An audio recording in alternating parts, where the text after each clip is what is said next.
Amin'ny tontolon'ny politika hatrany dia nitondra fanamariana mahakasika ny dina ho an'ny fandraisana andraikitra ny sombavombahoaka nampany Malmo Liaousso nambarale ary fa samy lalana makany amin'ny dina ho an'ny fandraisana andraikitra na ny sosikevitra avy amin'ny filoham-pirenena ny memorandum de stabilité naroso ho an'ny sombavombahoaka na ihany koa ny fipetra avy amin'ny sombavombahoaka izay nalefa any amin'ny filoham-pirenena. Samy lalana makany amin'ny dina ho an'ny fandraisana andraikitra na ny sosikevitra avy amin'ny filoham-pirenena memorandum de stabilité naroso ny sombavombahoaka na ny fipetra avy amin'ny sombavombahoaka izay nalefa tany amin'ny filoham-pirenena. Io ny fanamariana nentin'ny sombavombahoaka nampany Malmo Liaousso raha nanontaniana mikasika ny hidina ho an'ny fandraisana andraikitra izy. Misy polémika maro be eto amin'ny firenena eto ny firesahana momba an'ilay memorandum izay nosoratan'ny filohan'ny repoblika soniavy ny andraisan'ny sombavombahoaka anjara zany. Aminay na ny fahitanay azy dia processus io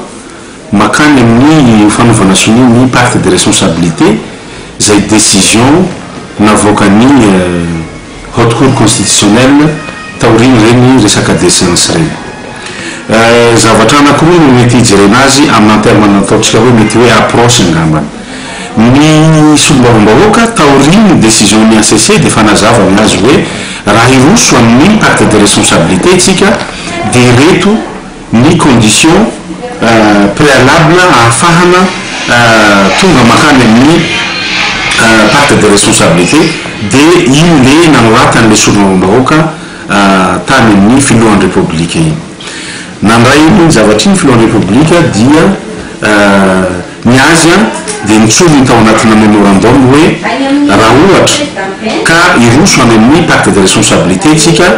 dia misy programme anasa ny fitondram-panjakana dia miantso ny sombavombahoaka izy hiadere ao anatin'io anio. Eo ihany le firesahana an'le hoe approche individuelle fa zahay dia te resaka hoe approche participative io zany hoe tsy miteny an'le député manokana na ny districtny manokana ny tokony hojerena ao anatin'ilay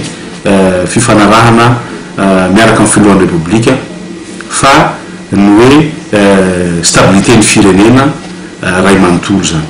ka resaky Madagasikara manontolo zany io fa tsy resaka hoe individuel fotsiny hoe député zaho avy any ampany ohatra dia avy hatrany miadere ao anatin'io dia hoe hijery ny tombosoany ampany manokana fa nantelomeram-pirenena dia sombavombahoaka ny Madagasikara zany ka raha ohatra ka iroso amin'ny pacte de responsabilité dia ohatrany hoe miparticiper zay le hoe mahaproche participative anazy miadere ao anatin'io. Ka ireo zavatra anankiroa zany na ny condition préalable avy aty amin'ny sombavombahoaka na ny memorandum izay avy amin'ny filohan'ny repoblika dia lalana hahatongavana makany amin'ny pacte de responsabilité. Arak'izany heveriny sombavombahoaka Malmo Liaousso fa tokony mifara amin'ny fanaovana sy ny fanarahana amin'ny antenimieram-pirenena sy ny filoham-pirenena ary heveriny ho ihany izy fa tokony ny filoham-pirenena sy ny filohan'ny antenimieram-pirenena manao soni izany dina ho an'ny fandraisana andraikitra izany.